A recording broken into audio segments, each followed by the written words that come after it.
Welcome back. It's May and the camping season's about to start, at least for me anyway. So I wanted to add some luggage to the bike, or rather some better luggage. Last year I did go camping with this duffel bag bungeed on the back and it worked fine, but it's a little bit top heavy and it'd be nice to have hard lockable luggage so you can leave the bike unattended sometimes. Today I'm going to install the GVPL 1184 side racks and E22N panniers. You need to install these onto the SR1184 rear rack, which I've already got installed. But that was so easy, it was just 4 bolts under the seat, and then the monolock plate for the top box goes on top of that. Let's have a look in the pack and see what you get. I have printed the instructions because I feel like otherwise I'm going to miss a bolt or use the wrong one or something.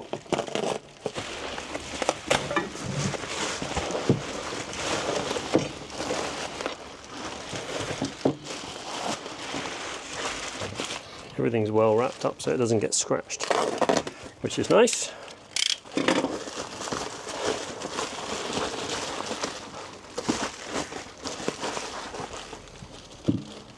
Okay, we've got the 2 side racks here, the cross bridge for connecting them together at the bottom, and the bag of bits. These are the 2 extension cables for the indicators, which need to be moved to this plate so they're further back and off the number plate, out of the way of the boxes. These are spacers for the indicator stalks. We've got the crimp connectors to lengthen the indicator wires with, and nuts and bolts. I've got all the parts laid out just to check, because that's what I'm like. It'll irritate me if I get the wrong bolt or something. I only seem to have 5 of these washers, which is annoying. I've probably got something that'll work. Just be aware these 2 are M8 bolts that are not nylock, and these ones are nylock so they don't slip. Now the rack bolts to the pillion foot pegs, so we need to open up these clips and remove them first to replace them with the bolts.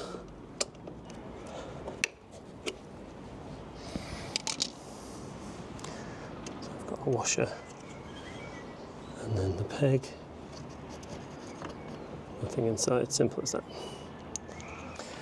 Same on the other side.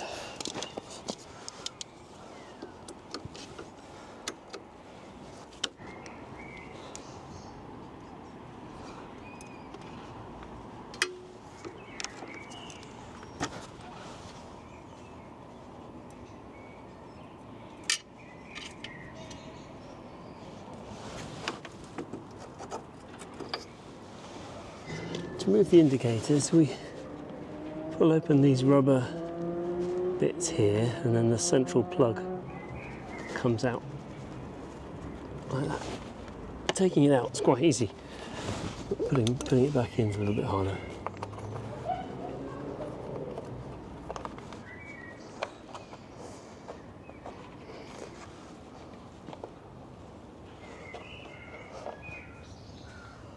There's not an awful lot of slack in the cables, but if we take out the rear bulb, we've got a bit more room there. And the right indicator is the light blue and green wires, and the left indicator is the orange and green wires. So I'm going to disconnect them to lengthen the cables. Now here's the part you're not going to like. I need to cut the cable to the indicator. Is it about half the way along the exposed length? So I've got a good 3-4 inches there. Right, I'm going to snip open the outer insulation here a little bit, strip the wires,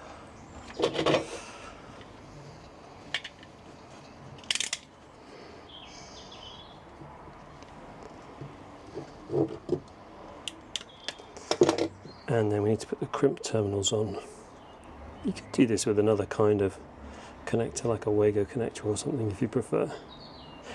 I couldn't get these crimp jaws shut without using my full body weight on the red setting, so despite these being actually red plastic crimp connectors, I think they're probably the medium size.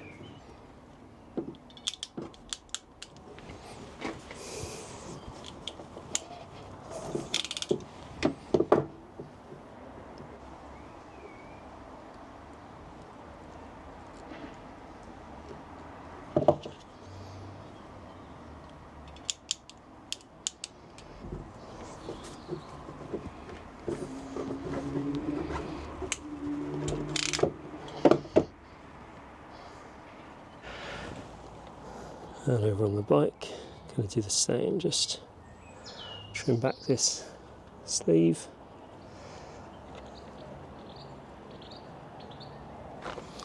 So we can strip the wires.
And then when we connect up the extension wires, just make sure you've got the colours matching up.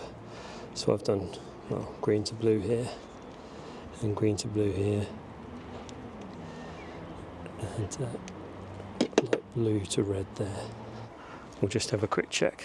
Left indicator and right indicator. Good. So here's the plate which goes behind the number plate and holds the indicators in their new position. We just need to take off the number plate first.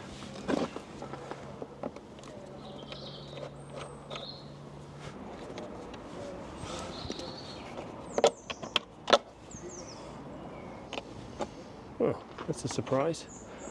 No holes currently for the holder. And if we put it in a line like that, we won't be able to screw the number plate back in. Right, we're going to have to make an adjustment here, I think. Right, the holes on this bracket don't match up with the number plate, and there are no holes drilled to bolt this into, so I'm going to have to mark the position and drill my own holes. The tricky part is getting it straight on the bike. That looks good. So I've marked my places with the bradawl. Let's have one last look. Does that look good? Yes.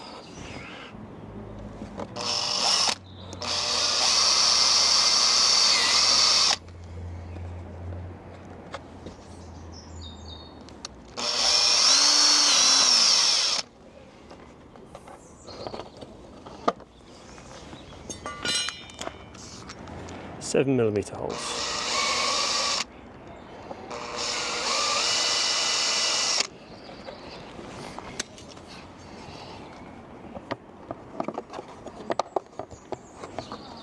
Yeah, that looks great. Looks straight, not obstructing the holes to get the number plate back on.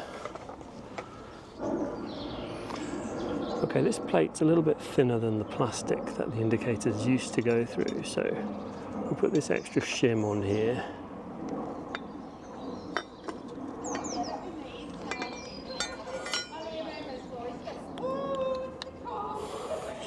Can you hear my neighbours? Like that. And then when it goes onto the plate, it will be as tight as it was before. This is easier to do than when you can move the parts around.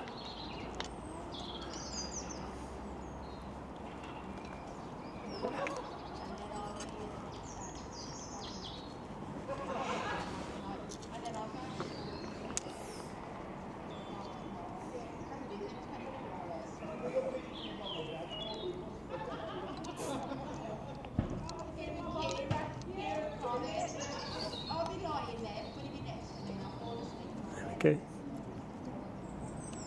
So that wedge is in there.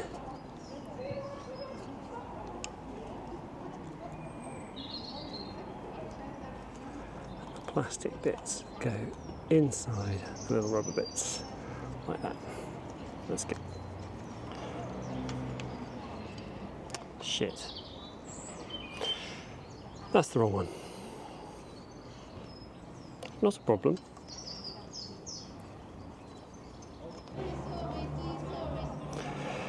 We make these mistakes so you don't have to.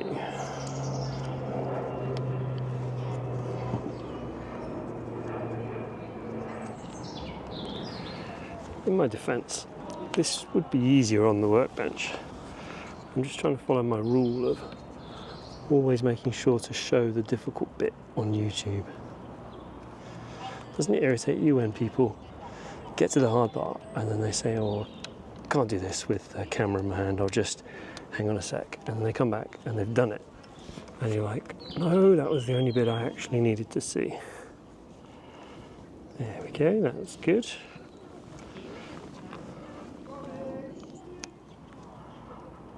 It's always the way, isn't it? By the time you get good at something, you've finished.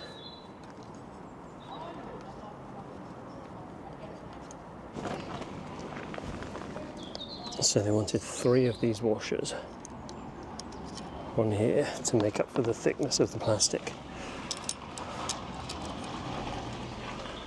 And then they're going through the little holes.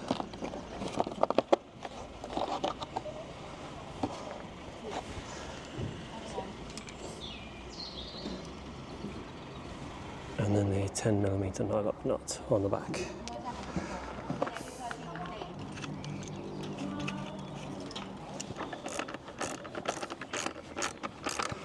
Okay, I was expecting the indicators to be the harder bit, but that was way harder than I thought.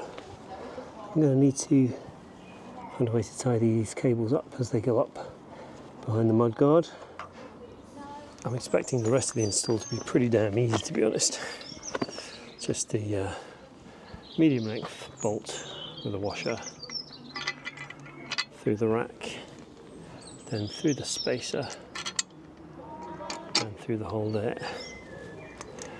Tell me if you think this is too much, but this is a 13mm nut, and it's the only 13mm nut on the bike now. If it was me, I'd have used a size that is pre-existing on the bike, so the owner doesn't have to carry another size of spanner. Is that too much? I don't know.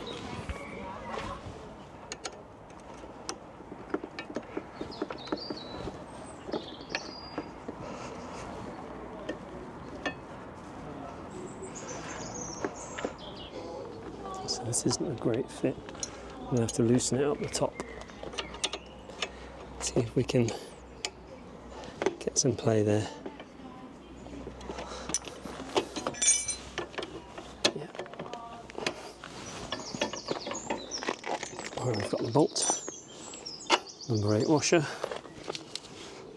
Another one of those. And we've got the nut.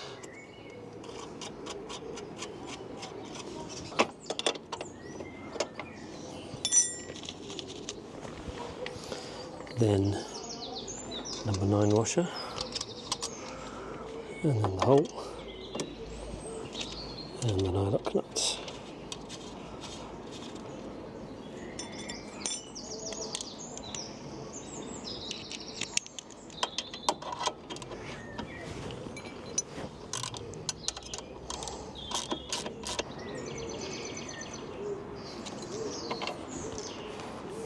Yeah, now the manual does say to remove this chrome piece before you start, and I'm here to tell you, you do need to do that, otherwise you can't get the nut on here on the exhaust side peg. Let's just do that now.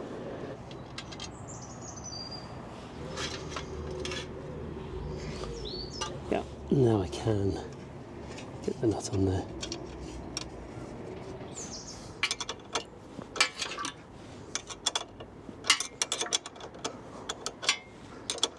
We don't have to do that all the way, do we?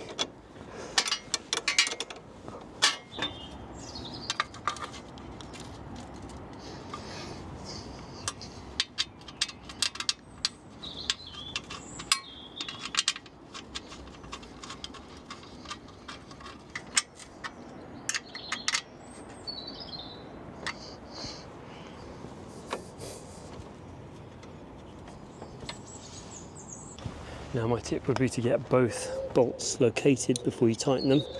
The first time around I tightened the top one all the way and I couldn't get the bracket on at the bottom, so loosen it first and then tighten both sets.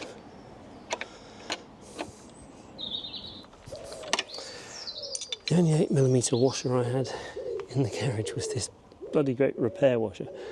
That looks stupid. I'll have to get another one. That's annoying. And the last piece is right here. This bridge, they call it, goes from two back corners to stop them rattling apart. So just a shorter bolt with the split washer going into the screw thread on the bracket itself.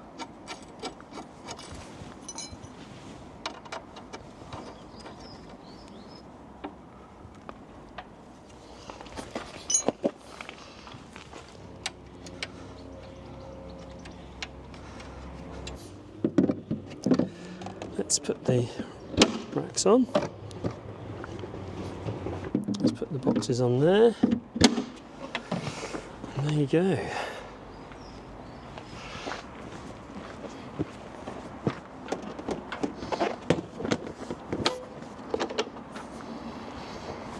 Let's have a look around.